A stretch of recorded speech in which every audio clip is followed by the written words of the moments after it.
जिस मर्द के लिए तुम इस राज सिंहासन का षड्यंत्र रच रही हो, वो कभी भी इस सिंहासन को स्वीकार नहीं करेगा। देख लेना, तुम देख लेना कैकेयी, मेरा राम एक दिन अयोध्या का राजा बनेगा।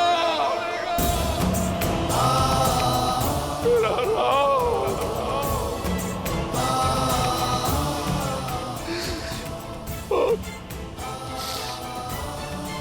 और इसके तीनों भाई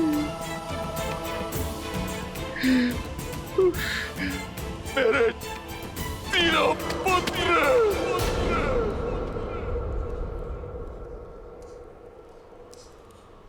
उसकी सेवा में उसके साथ खड़े हो गए।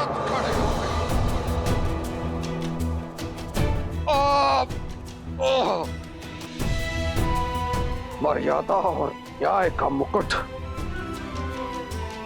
फिर से अयोध्या के सर पर होगा। तुम कैसे भूल गई कैकेयी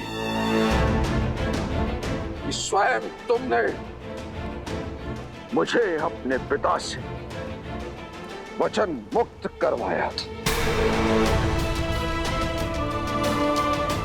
कैकेयी, स्मरण है तुम्हें? तुमने कहा था कि मेरा ज्येष्ठ पुत्र तुम्हारा पुत्र भी होगा, किंतु कैकेयी अब जो तुम कर रही हो ना, उससे तुम्हारा नाम इतिहास में कलंकित हो जाएगा।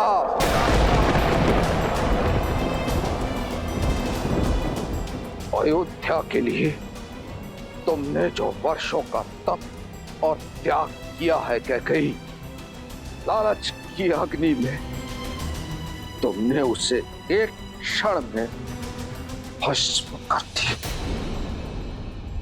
कैकेयी, देख लेना, तुम्हारी आत्मा को अनंत काल तक मुक्ति नहीं मिलेगी, नहीं मिलेगी मुक्ति।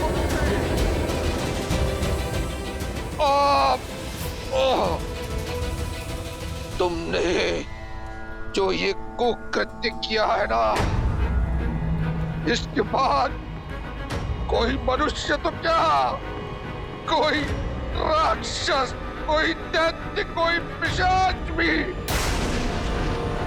अपनी पुत्री का नाम कैकेयी नहीं रखेगा।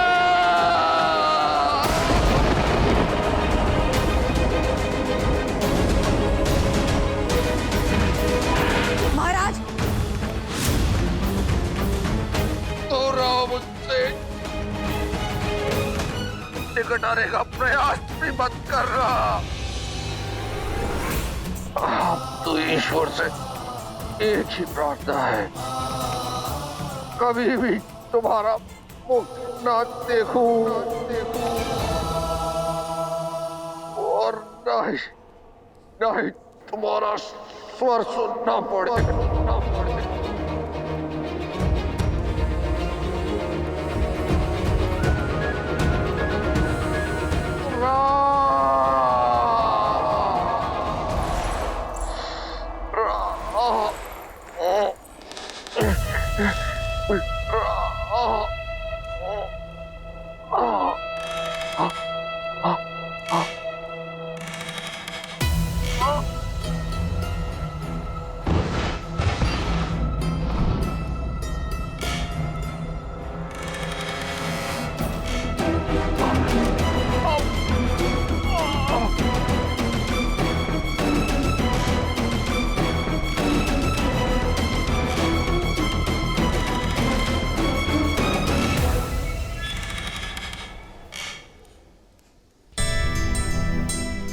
सुखी रहो। तुलादान के लिए आगे बढ़ो राम। जी माँ। तुम्हारे भार के बराबर स्वर्ण मुद्राएं और आभूषण प्रजा में बांटी जाएंगी।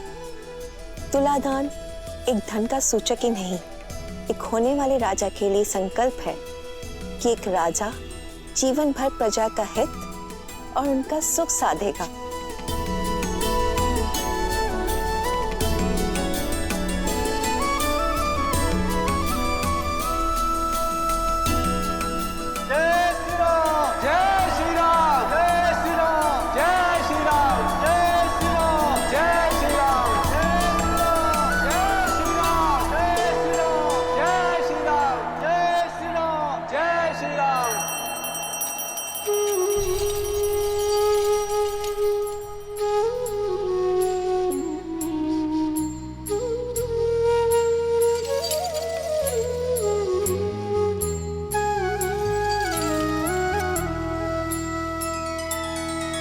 श्री रामचंद्र कृपालु भजु मन हरण भव भय दारुणम नव कंज लोचन कंज मुख कर कंज पद कंजारुणम।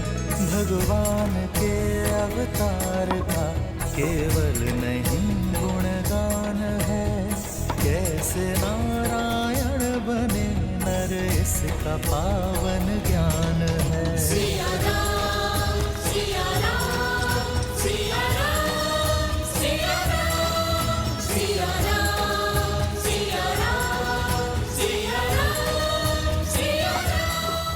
और मुद्राएं डालो और स्वर्ण डालो।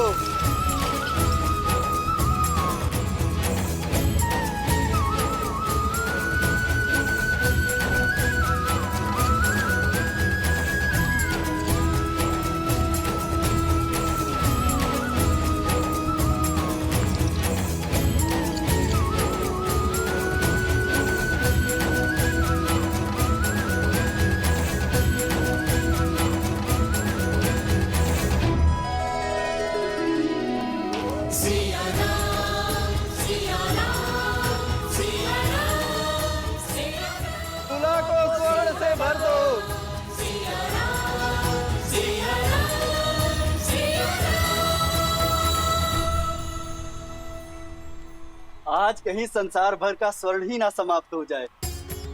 लगता है स्वयं देवी लक्ष्मी जी की कृपा हुई है आज अयोध्या वासियों पर। भैया, आज प्रसन्नता इतनी है कि अयोध्या के प्रत्येक घर को स्वर्ण से भर देना है।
राम, महाराज दशरथ ने तुरंत आपको स्मरण किया है।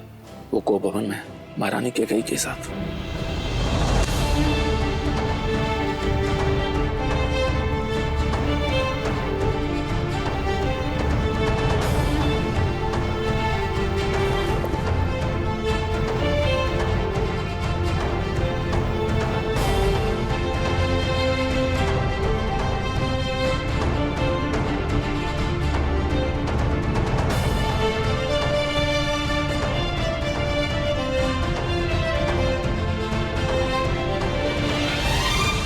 आप सभी से क्षमा चाहूंगा, किंतु मुझे जाना होगा।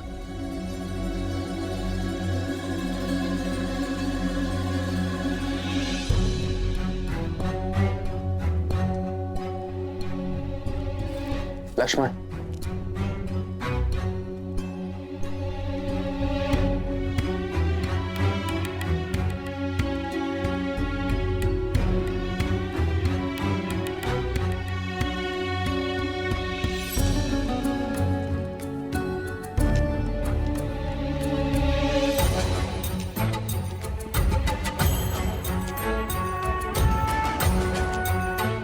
सुमित्रा, राम का यूं अचानक जाना, सब ठीक तो है ना? पता नहीं दीदी, किंतु अमात्य सुमंत्र बहुत गंभीर दिख रहे थे।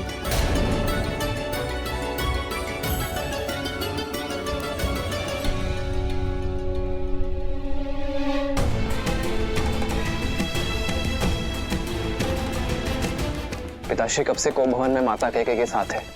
कल रात्रि से।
पिताश्री, पिताश्री, पिताश्री, पिताश्री, उठिए पिताश्री, उठिए।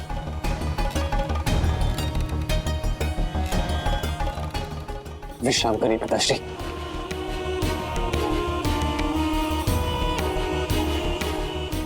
पिताश्री, पिताश्री अब ठीक तो है ना?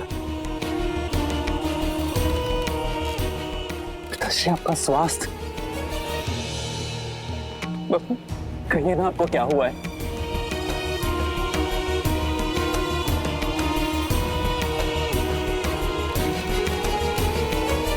माँ, आप थी ना पिताश्री के साथ, तो कहिए ना क्या हुआ है इनको?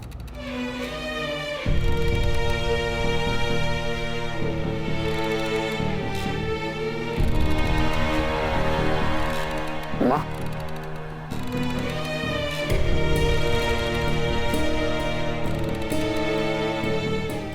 पिताश्री, पिताश्री, मैं राजवैद्य को बुलाकर लेकर आता हूँ। वो तुरंत आपका उपचार कर देंगे। राजवैद्य को बुलाने का कोई लाभ नहीं।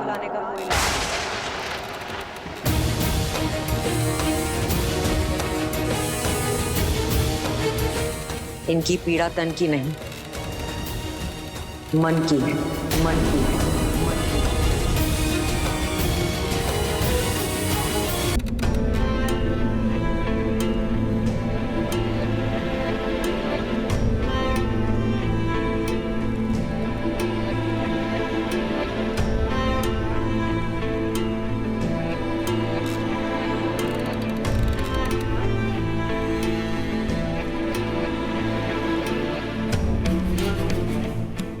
उपचार तो मन की पीड़ा का भी होता है माँ। आप मुझे बताइए, कौन सी बात है जो पिताश्री के मन को व्यथित कर रही है? क्या आप दोनों के बीच कुछ मतभेद हुआ है? मैं बात करूंगा पिताश्री से माँ। आपस में बैठकर बात करेंगे तो मतभेद दूर हो जाएगा। मतभेद हल हो सकते हैं, मनभेद नहीं। और वैसे भी इस समस्या का कारण ना तुम्हारे पिताश्री हैं और ना मैं। तो फिर कौन है माँ? तुम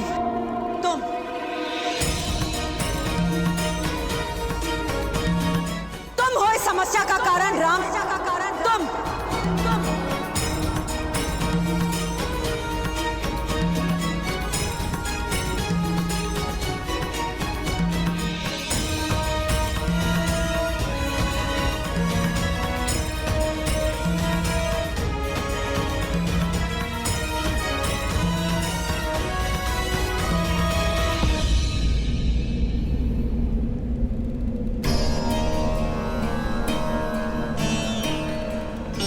ऐसा क्या अपराध कर दिया मैंने माँ कि मैं अपने ही पिताश्री के लिए समस्या बन गया? यदि समस्या का कारण मैं हूं,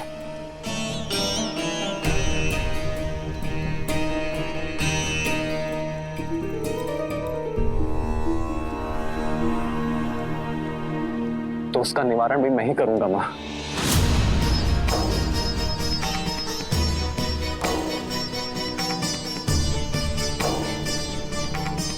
समस्या का कारण तुम अवश्य हो, किंतु निवारण तुम्हारे वश में नहीं है। आज तुम्हारे कारण तुम्हारे पिताश्री वो करने जा रहे हैं जो आज तक किसी रघुवंशी ने नहीं किया। कोई की मर्यादा को तोड़ने का अपराध।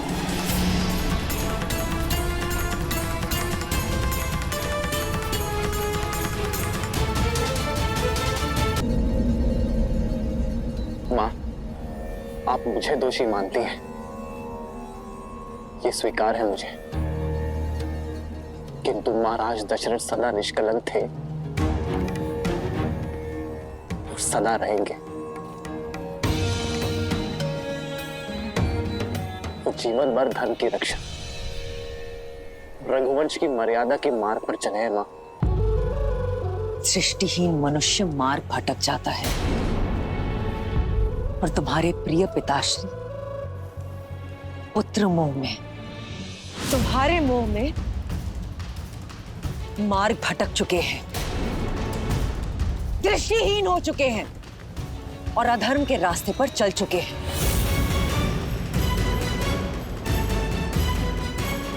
विश्वास नहीं होता? देखो उनकी ओर, देखो।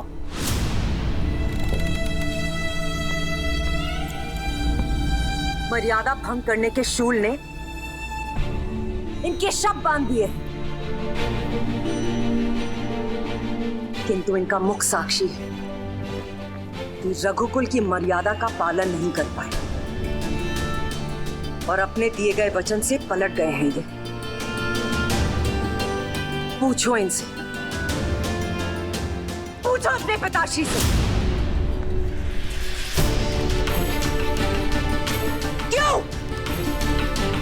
क्यों मेरे बलिदान का मान नहीं रखा जा रहा है? सम्रासुर युद्ध के पश्चात जो 2 वरदान मुझे दिए थे, उनकी पूर्ति करने से क्यों हिचकिचा रहे हैं? पूछो अपने पिताश्री से राम, पूछो।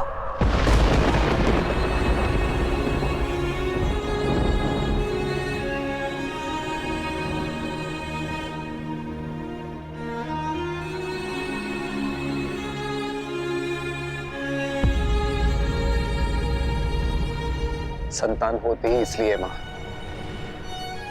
कि पुरखों की मर्यादा सनातन रहे। वो पुत्र ही क्या, जो अपने माता और पिता के वचन को पूर्ण न कर सके।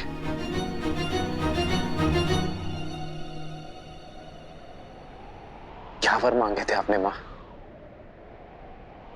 आदेश दीजिए।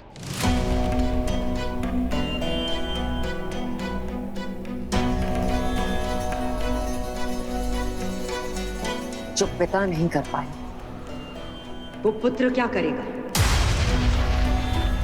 फिर भी अगर तुम सुनना ही चाहते हो तो सुन, मेरा पहला वर अयोध्या के सिंहासन पर अब तुम नहीं, मेरा पुत्र भरत बैठेगा।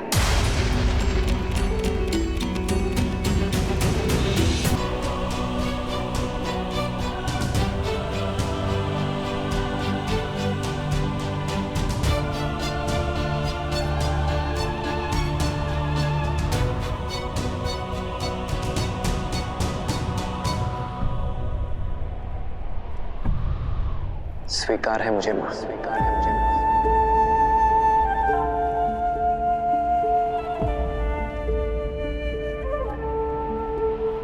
हाँ, थोड़ा कष्ट होगा।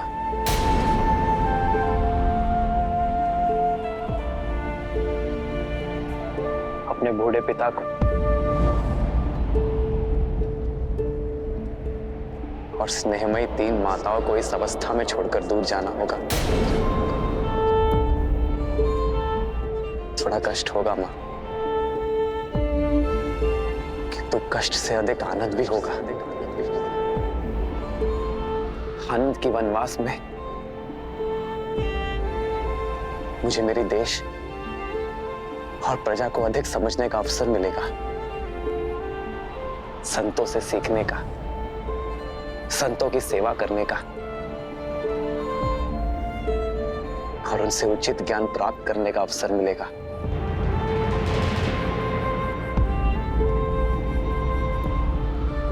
अपने पिता के वचनों का मान रखने का गर्व मिलेगा।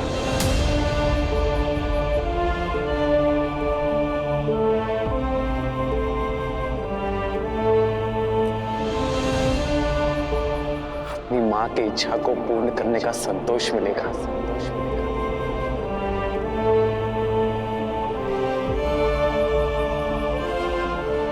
मेरे भरत को राजपथ और मुझे ज्ञानपथ मिलेगा मां।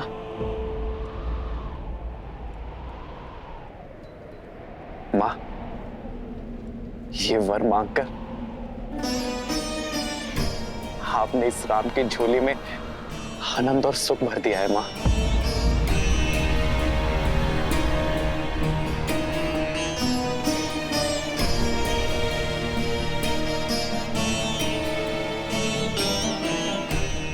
मां, आपका ये पुत्र आपकी इच्छा और पिताश्री के वचन दोनों को अवश्य पूर्ण करेगा।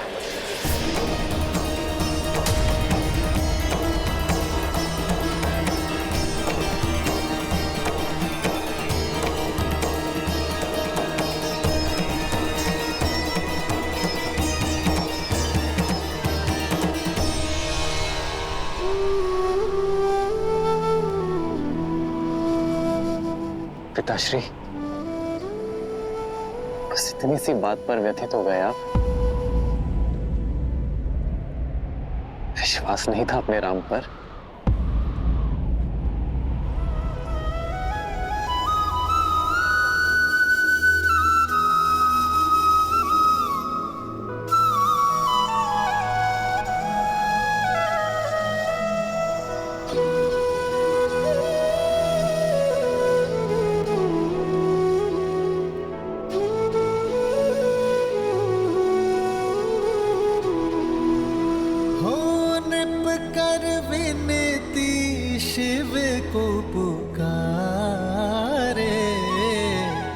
कृपा करो प्रभु कष्ट न तारे।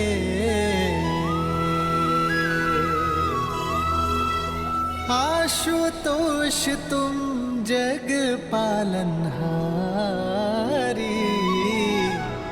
दीन दुखी मैं अवध बिहारी।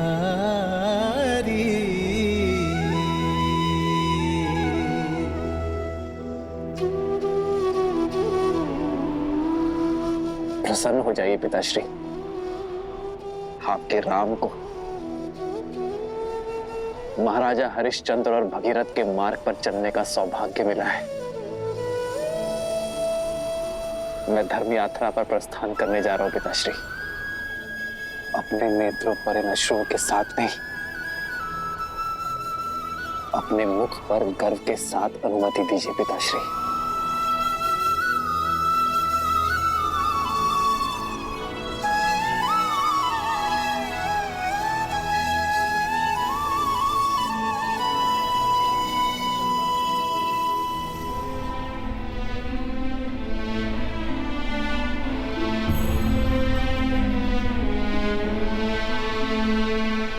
अमात्य सुमंत्र,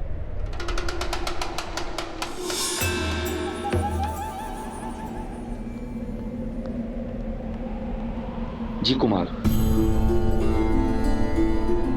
पिताश्री का स्वास्थ्य ठीक नहीं है, ये किसी को ज्ञात नहीं होना चाहिए। आप इसी क्षण राजसभा जाएं और मेरा एक संदेश सभी को दें।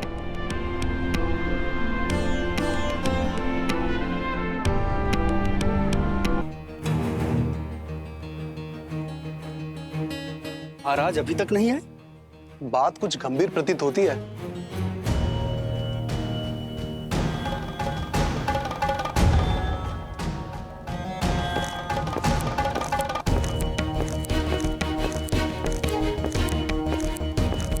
राम आ गया।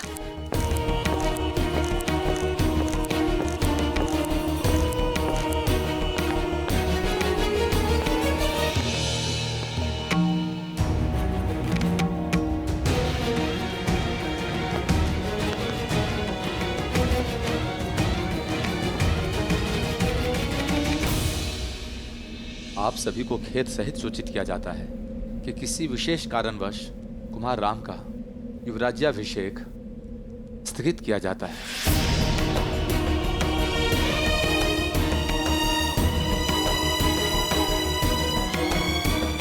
अचानक ऐसा क्या हो गया? ऐसी क्या बात है जो हम सबसे छुपाई जा रही है?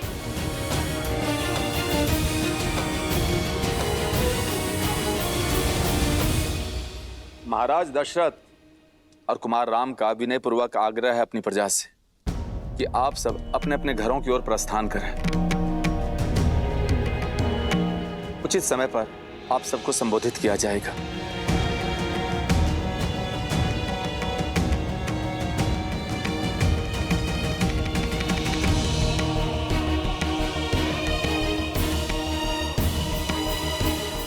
सुमंत्र जी, क्या बात है? सब ठीक तो है ना? क्यों बुलाया राम को महाराज ने? क्या हुआ है वहां?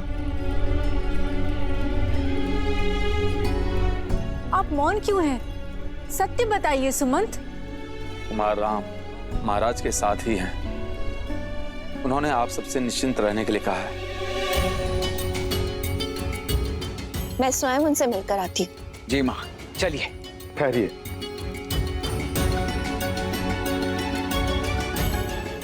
कुमार राम का आग्रह है कि अभी कोई भी उनसे मिलने ना आए। कुछ समय में वे स्वयं आकर आप सबसे बात करेंगे, आपको सब कुछ समझाएंगे। किंतु बात क्या है सुमंत? क्षमा महारानी, मुझे केवल इतना ही संदेश मिला है।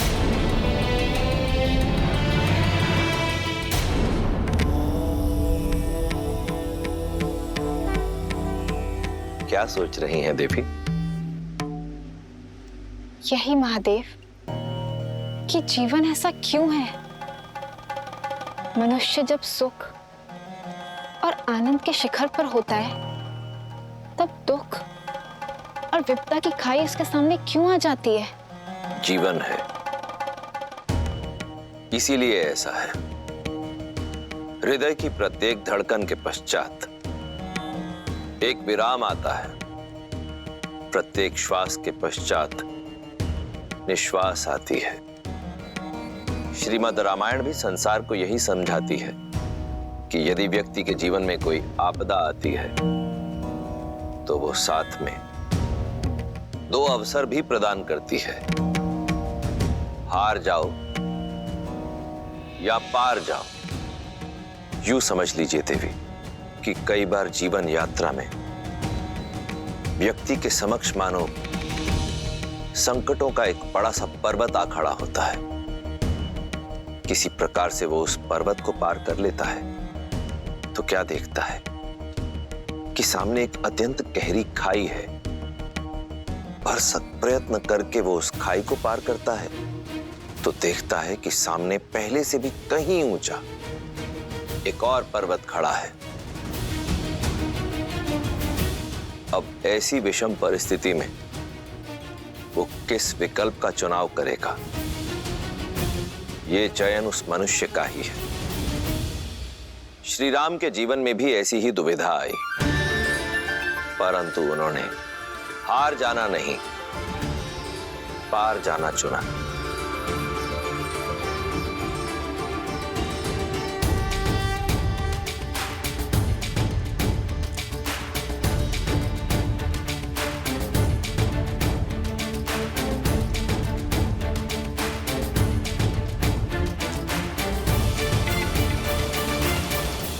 ना जाने किसकी कुदृष्टि लग गई। इतने उत्साहित थे हम कुमार राम के युवराज अभिषेक के लिए। कुदृष्टि लगी तो है, उतर भी जाएगी। देखना, शीघ्र ही कुमार राम के सिर पर अयोध्या का मुकुट होगा। कितनी झूठी आशाएं बांध रही हो। अरे अयोध्या का मुकुट तो क्या, अयोध्या के मिट्टी का कण भी नहीं मिलेगा तुम्हारे राम को। शुभ अवसर पर कैसी बातें कर रही हो मंत्रा काकी? हाँ, लगता है वृद्धावस्था में आपकी बुद्धि खेल रही है आपके साथ। मेरी बुद्धि नहीं खेल रही है, बल्कि ये सब मेरी बुद्धि का रचा हुआ है। राम नाम जपने वाली कैकेयी के मन में पुत्र मोह जगाया है मैंने। महाराज से अपने दोनों वचन मांगने के लिए विवश किया है। तुम सब देखना, अति शीघ्र मेरा भरत अयोध्या का पहले युवराज बनेगा और उसके बाद नरेश। और तुम्हारा वो राम है ना, वो बनेगा वनवासी। इतना बड़ा षड्यंत्र रचा तुमने। नरक में जाओगी तुम, नरक में जाओगी, नरक में जाओगी तुम, नरक में। हट! अयोध्या की प्रसन्नता को निराशा में बदल दिया है तुमने। निराशा नहीं, ये तो मेरे वर्षों की आशा है जो शीघ्र ही पूरी होगी। और अति शीघ्र भरत का सूर्य उगेगा और राम का सूर्य डूबेगा।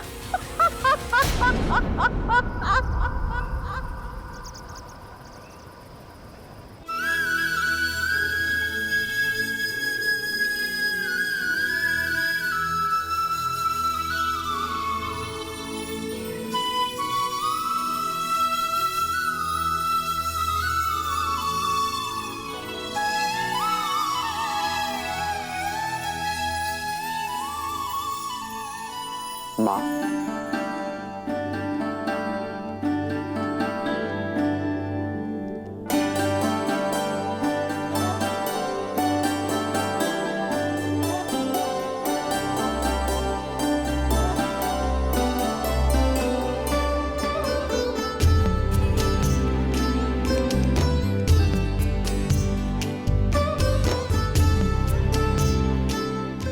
माँ मैं जो विघ्न था वो टल गया राम? हाँ माँ,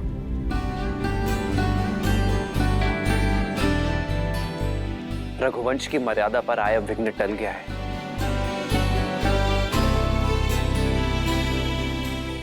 युवराज अभिषेक होगा, आपके पुत्र का ही होगा माँ।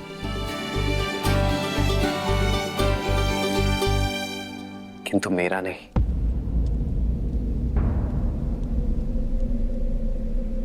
मेरे भाई भरत का होगा।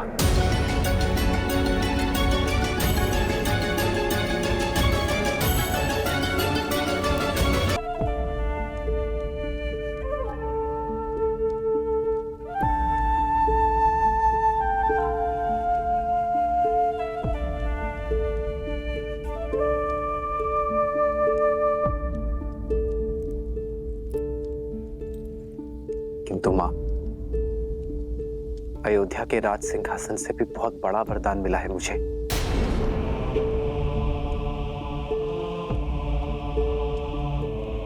अपने पिताश्री के वचन को निभा सकने के योग्य बनने का वरदान।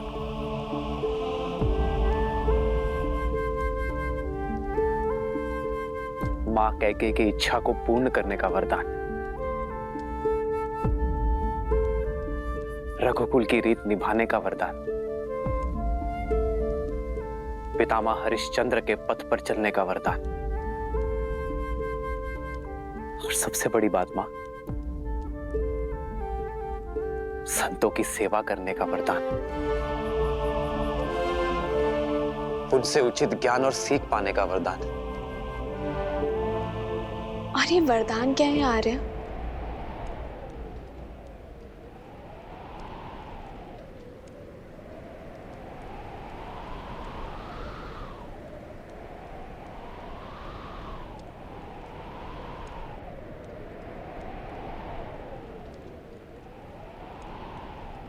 चौदह वर्ष का वनवास।